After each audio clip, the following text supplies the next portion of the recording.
Open discussion cross examination ఈ వారం నుంచి కాళేశ్వరం దర్యాప్తు ముమ్మరం. జస్టిస్ పిసి ఘోష్ కమిషన్ కు 60కి పైగా అఫిడవిట్లు.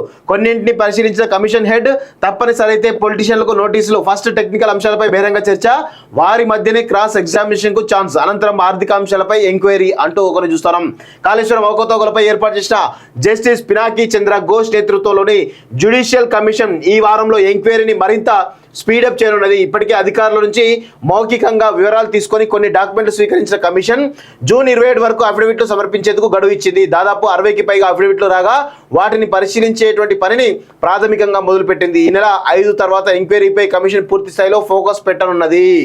సో ఇక ఈ కాళేశ్వరం కమిషన్ పైన కూడా రేపో మాపో కేసీఆర్ పోయి ఈ కాళేశ్వరం కమిషన్ పనికి మాలింది అంటూ ఏదో ఒక కేసు వేసి దీన్ని రద్దు చేయాలి అంటాడు కావచ్చు. నాకు తెలిసి మీరు ఎవ్వరు పనికిరారు, జస్టిస్ లేదు, బస్టిస్ లేదు, ఎవరు లేడు, మీరు మా కేసులు విచారించడానికి మీరు అసలు ఎందుకు నాలెడ్జ్ ముందు జస్టిస్ పిసి ఘోష్ పనిచేస్తాడా, జస్టిస్ నరసింహారెడ్డి పనిచేస్తాడా, వీళ్ళు ఎవరన్నా 70-80 పుస్తకాలు చదివినరా అని అంటాడేమో. వీళ్ళందరూ ఎప్పుడు నాలిక ఓన్లీ ఫామ్ హౌస్ లో హెలిప్యాడ్ కట్టుకొని హెలికాప్టర్ తోని ఆడనే కూర్చొని పరిపాలన చేసిరా అని అడుగుతాడు కావచ్చు. నాకు తెలిసి ఏదో రోజు నేను చూడాలనుకుంటున్నా. అది కూడా అవుతుంది.